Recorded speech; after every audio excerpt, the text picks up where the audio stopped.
A look into a local production company for individuals on the spectrum. Up next on Carpe Diem.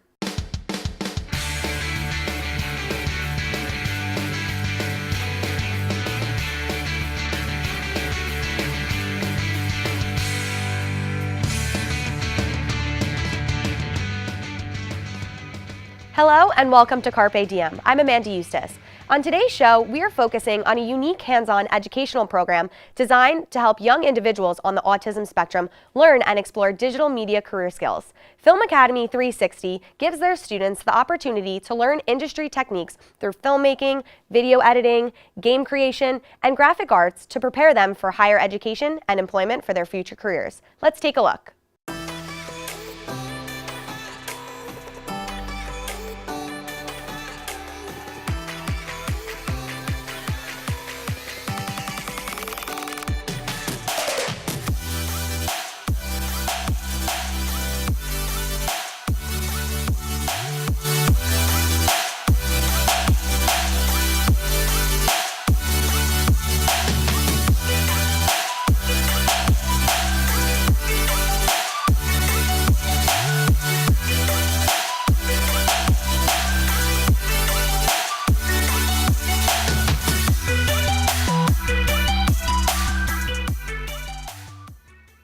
Joining me now is the director of FilmAcademy360, David DiIanni. David is a former producer and director for international broadcast and digital media outlets, including major cable brands in the U.S. as well as digital and traditional broadcasters in Europe. Welcome, David. Hi, nice to be here. Now, Film Academy is part of a bigger, even bigger, I should say, production called Spectrum 360. Yeah, I know. I mean, in this world, we think everything's a production, but Spectrum 360 is actually a nonprofit organization. Okay. And Spectrum 360 is sort of the umbrella organization for multiple programs, one of them being my program, which is Film Academy 360. So Spectrum 360's mission is really to serve young adults, children, and adults on the autism spectrum. It's kind of a global mission. And then our programs kind of break it down into smaller and more specific pieces. So Film Academy 360's mission is to really help young adults, especially on the autism spectrum, gain some career skills, some pre-career skills, Sure. but also give them opportunities for self-expression. And I think, you know, from my point of view, and I think we'll talk more about this with the show that you're going to show, help raise awareness about autism, help break down boundaries in the public eye about, you know, what autism actually is. Well, how did it come to be Film Academy 360? Film Academy 360 came to be because I came to our organization, Spectrum 360, about 10 years ago. Spoke to the executive director, the board of directors, and said, you know, I kind of had this idea for taking what I saw happening in traditional broadcasting for many years. You know, I was in the business for a long time, and the transformation from, you know, big TV studios like yours on tape and really needing a lot of expensive technology to the digitalization of everything and, you know, YouTube, the advent of YouTube, where people could just kind of make their own stuff. Yeah. And to me, that was a huge democratization of being able to communicate, right? That's what we do, communication. And I said, well, how can this kind of small production, you know, this sort of handheld production, give a voice to different people? So I got really interested in that as a producer. And that led me to education, led me to Spectrum 360. And, you know, the board and the executive director said, let's give it a shot. And 10 years later, here I am. Well, it sounds like a lot of hands-on work as well, too.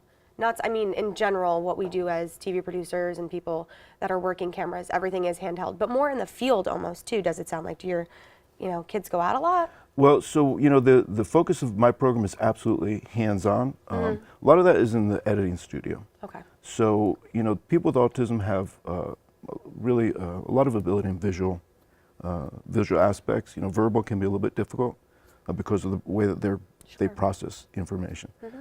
So they really excel at a lot of the skills and techniques in editing, in, you know, some of the graphic design, 2D animation, you know, a lot of the communication tools that we use in the business today. We do also go out in the field. I mean, we flew to Israel and did a short documentary with a couple of students. And we have clients, but some of them large corporations that actually pay us to do productions. And then our students get to be involved in those productions, on location, or in our TV studio. So it's all about hands-on learning, like most programs would be in production, because you need to work your camera to learn how to use the camera. Sure. You need to ingest clips to learn how to do that. So it's all about doing, definitely. But the focus is a lot on where their skills are going to be, where their strengths are going to be, and try and meet them there. Well, there are other companies out there, production companies, similar to yours, that also help people with special needs. Now, how does Film Academy separate themselves from those other programs?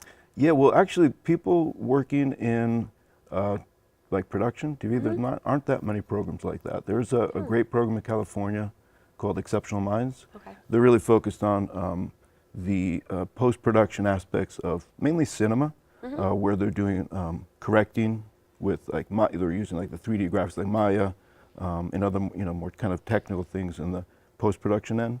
For similar reasons, the people with autism are really actually good at this fastidious kind of repetitive work of coloring something out that was in a shot that the studio needs taken care of. But there aren't a lot of programs like mine. So just by existing, we're really differentiating. There are a lot of programs for autism, but most of them, or hardly any of them, are really addressing this specific niche. And we believe that this is a great area of opportunity for young adults with autism, for the reason I stated. I think career-wise, they could actually have a lot of aptitudes. And finding those places where they can excel is not that easy, or I should say it's what we need to be focused on. And also, the awareness piece, it's huge for me. So you guys, as a whole, do very different things on a daily basis with your students. What is the day life like as a student for somebody at Film Academy? So it's really compartmentalized. So some students are doing some things and others are doing others. Sure. But kind of an overview of how students come in and filming on the green screen. They're creating their own productions.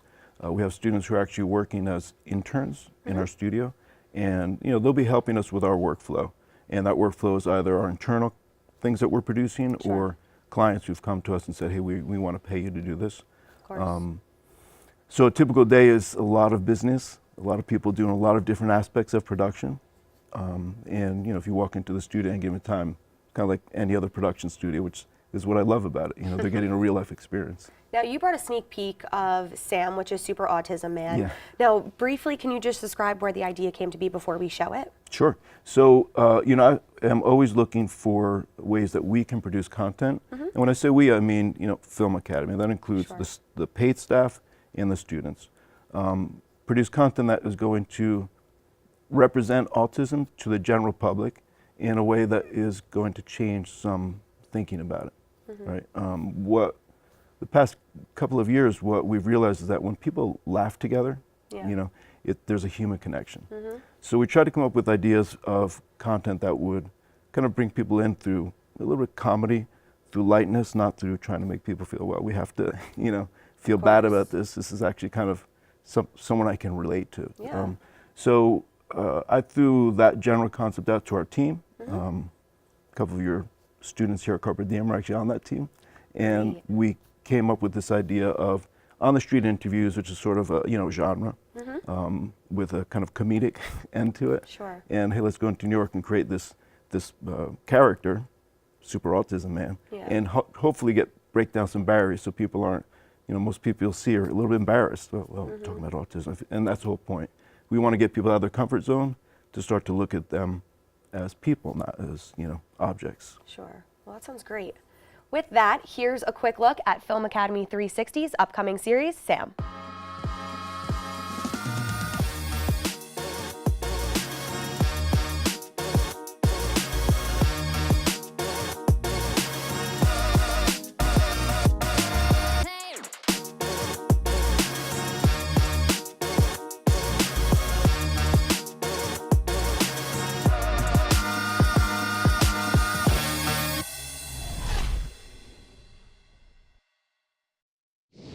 Hi, I'm S.A.M, Super Autism Man. Do you know what autism is? Do I know what autism is? Yes. Yes. What is it? What is it? It's a special way that people look at the world. Shazam! Nice beard. Well, thank You look like Santa. Really? I could name every planet in the galaxy. I've been learning Chinese for 4 years, and I can remember every funny joke I've ever heard. Tell us a funny joke. I have a hard time remembering off the top of my head. Aye, matey. Super Autism Man. Don't forget the acronym. S.A.M. Hi, I'm Sam, Super Autism Man. Do you know what autism is? Yes, I know autism. I think it's like a learning disability or something. Did S.A.M.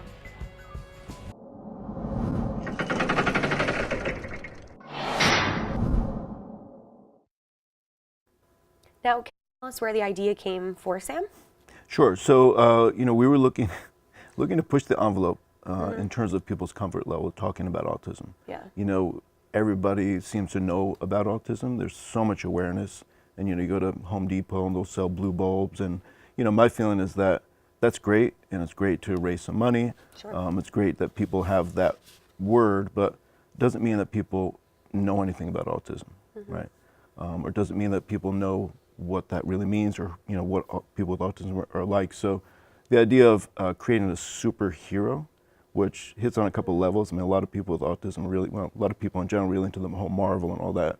So creating this superhero, and then getting people out of their comfort zone to say, wow, can you say that? I mean, when I first told people, yeah, we're going to do a series called Super Autism Man, they're like, can you say that? Is that okay? And my feeling is, yeah, well, exactly, that's the point. Because I want to start conversations. I want to push people a little bit out of their comfort zone so that they do start talking and saying, wow, is that okay? And then getting attention. And, as you know, it's all about eyeballs, right? So we're trying to get people's attention. That's what we do. We communicate, and you can't be boring if you're going to communicate. So we hope that this will not be as boring, get some attention, get a conversation going, and show that most people don't really have much of a clue about what autism is. Sure. Well, how does it make you feel knowing that because of projects like these, some of your students went off to get internships in the field? Oh, it makes me feel great. That's why I do this. Now, one of them was Dominic, Maggie, Yep. and then the other one was Alexa, right? Correct, yes. Gerard. Now, where are they? What are they doing? So Dominic and Alexa are currently doing a paid internship at Pfizer headquarters in New York. They're in the business technology department. They work with a team of about 15 people. Pfizer, like virtually every corporation, has internal production units. And the reason they do that is for internal communications. Some companies actually have production units where what they produce will go outside of that company. Sure. And since Pfizer is an international company, they need to communicate a lot. So what our guys are doing are working with the Cisco systems in terms of the video meetings. So you have an executive in Shanghai and an executive in New York, and they're meeting together. They help the business technology team set that up. They also do things like presentations internally in their building, and they have, like you guys have in the studio, multi-camera setups, and they're actually filming those presentations. So then they're editing. You can see in the video, someone's on the soundboard, someone's on the mixer. So they're really getting a lot of experience working in TV production in a corporate setting. Sure. So that's what they're doing. So they're there for a 9-month internship, and the cool thing about it, and people who kind of know some of the challenges that people with autism face, is they both live in New Jersey but are commuting to New York 3 days a week, and they're doing that successfully. And that was a big win for us, that they were able to independently do that. Now, does FilmAcademy360 work alongside Pfizer? Yes. Okay. Yep. So they hire through Film Academy. Is that how that works? Well, I mean, this is an opportunity that Pfizer decided to open the door based on, us approaching them and saying, we can supply these students to you. And what I mean by supply is that, we've trained them up front, and then we support them throughout. So my pitch to corporations, and we're starting to get a lot of attention from multiple corporations, not just Pfizer, in terms of this, is that we can kind of support this process and give them the technical training that they need. So what I'll say to hiring officers is, look, you give us the job description, we can analyze that, we can kind of break that down with your team, we'll train them in that specific thing. Right? So we use Adobe Premiere, we're starting to get into Avid in terms of training, but if a company has a specific thing, we'll train our guys for that, because getting these kinds of opportunities for people with autism is so big, and our company's mission is to help people with autism, that we're willing to invest time, energy, and resources into making it successful. Well, we actually interviewed your two students, Dominic and Alexa. So let's take a look. What I do here at Academy360 is I write scripts to projects that I do, mostly solo. I act in them. And some of them are actually original scripts. Some of them are reviews to, like, say, movies or TV shows or what else? I learned all about Adobe Premiere Pro, and that's what I use to edit videos now. I use it to edit my own videos at home.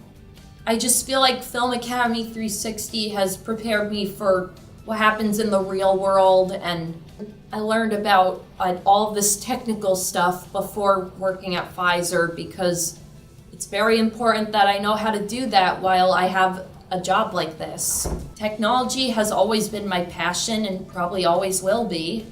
My internship right now is at Pfizer in New York, and I work in the technical support area where we help set up meetings, make sure the connections are working properly, and basically making this meetings go smoothly as everything's online now. My internship is at Pfizer in New York, and there I don't really do video editing, but I do get to work with computers there. Whenever they're having a technical issue, they always ask me for help, and I'm always able to help them.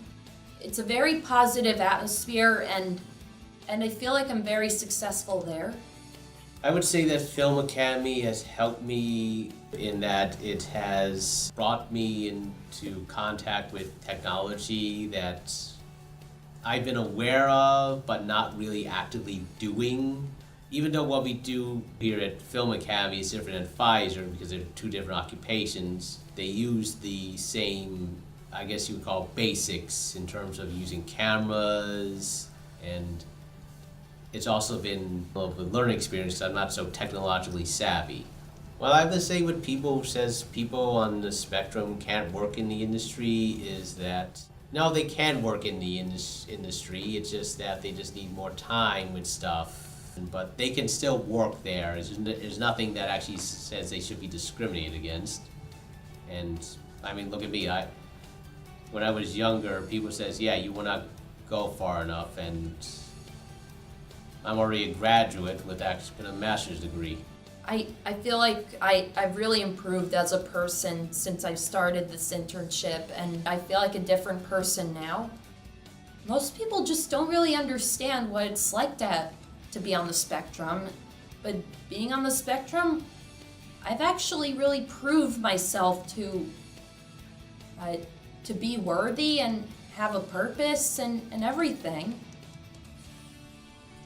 I actually have a purpose in life despite having Asperger's, and I'm really proud of myself.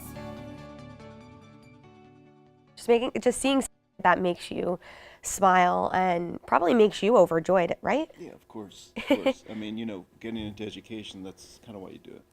You realize, well, I can have an impact, or I can help have an impact on someone. That's gratifying.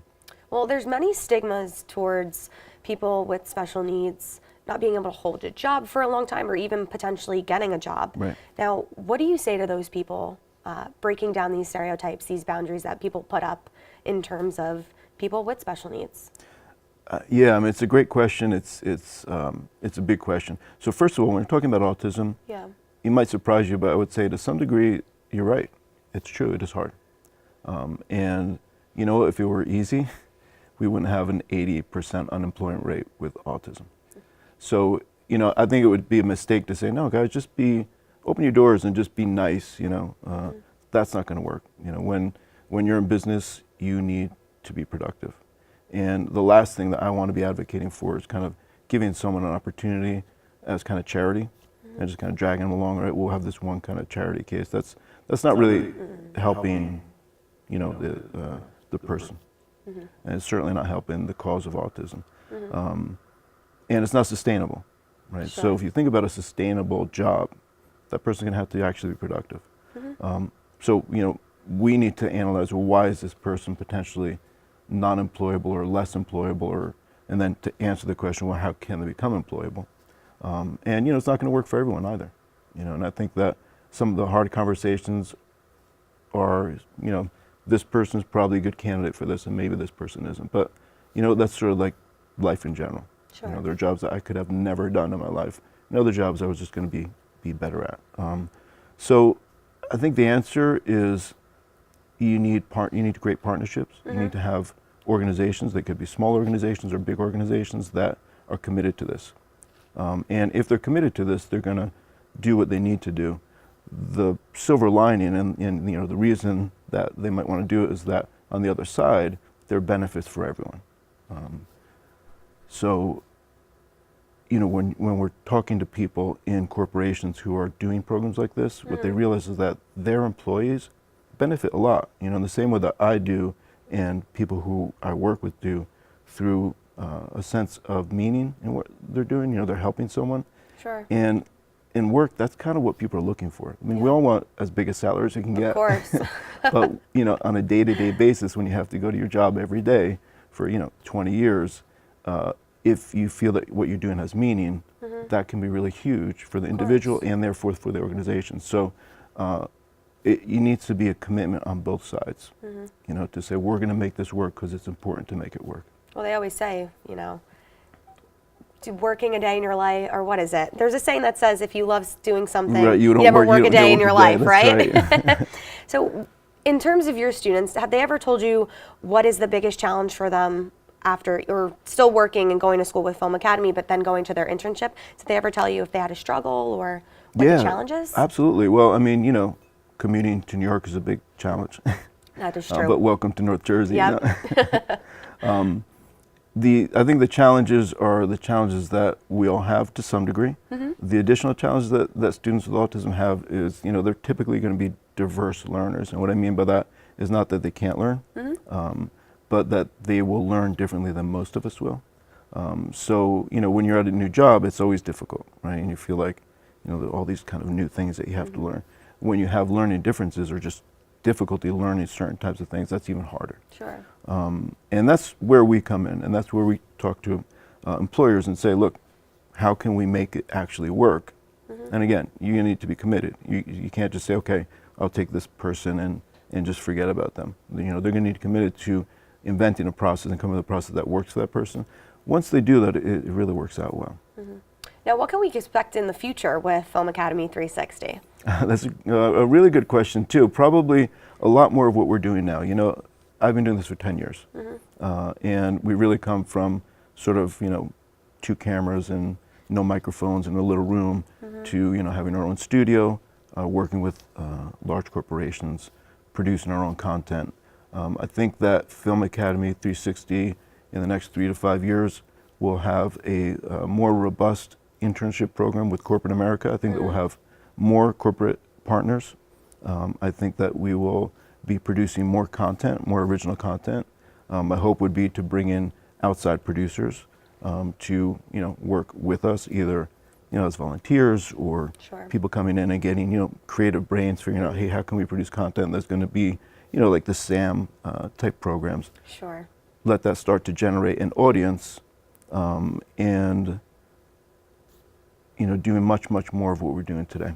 Are you currently working on any other series like S.A.M? Anything else? Well, you can tell us? Yeah, absolutely. We have our first web series is called The Studio. Sure. And it's basically an old school sitcom, but I think it's really funny. And the cast is all on the autism spectrum. We did our first season of that last summer, and we plan to do our second season this summer. Wow. So for us, I mean, it's really about, just like any developer of content, Sure. our next step is try to develop an audience. So my hope is that as people start to learn about what we're doing, as people start to watch it, we develop an actual audience that wants to see what we're producing. And that is just going to, multiply the effect of awareness, where now, in Hollywood has really, in our country and worldwide, been a leader in social change. So, people coming into your living room, we used to say back in the 70s and 80s, right? That you would see someone who you wouldn't interact with normally, You know, sometimes that was people of different races, people of different, sexual orientations, kind of coming into your home through the sort of comedics or the sitcom. And that's really changes attitudes because you can feel like you're familiarizing yourself with someone who you might not have met before in a way that is identifiable. The more that we can produce content like that, where you're looking at someone with autism and saying, okay, I'm kind of getting used to how this person is. You know, they're different than me, but I'm sort of starting to internally accept them. That to me is our biggest goal right now. Now, what has been your greatest takeaway from the program? My takeaway? Yeah. Greatest takeaway, greatest accomplishment, or just overall feeling or joy that you get? So, you know, again, for me, the work I do today has meaning. I was in TV for a long time, and for a long time that did have meaning. And as I started to see the way that I was relating to what I was producing changing, you know, from a personal point of view, getting into education, trying to help people impact lives has been, you know, huge for me. And, you know, there are small successes that you see every day. Sure. There are students who are speaking a little more clearly because of the work we're doing with them. So, you know, a little thing, but it was actually kind of a big thing. Big thing, definitely. There are students who, again, have had life-changing experiences through working in our studio, working outside of our studio because of the efforts that we've done. And students who, you know, have made friends that they probably wouldn't have otherwise had. You know, one student talked about just even the relationship with a sibling had improved because the sibling was able to see him in a different light because he saw him on stage, because he saw him, oh wait, that's my brother, and I've always thought of him this way, and here he's on stage getting applause. So seeing people gain self-esteem because of the efforts that my team and I are making is really gratifying. It makes you feel really good. It sure sounds like it. Well, thank you for joining us today on Carpe Diem. FilmAcademy360 breaks stereotypes and provides opportunities to individuals on the spectrum. To see the full S.A.M video and more of their content, check out FilmAcademy360 on YouTube, Facebook, and Instagram. If you would like more information about this or any other edition of Carpe Diem, you can write to us on the email address on your screen, carpediem@mail.montclair.edu, or call us at 973-655-5158. For Carpe Diem, I'm Amanda Eustice. Thanks for watching.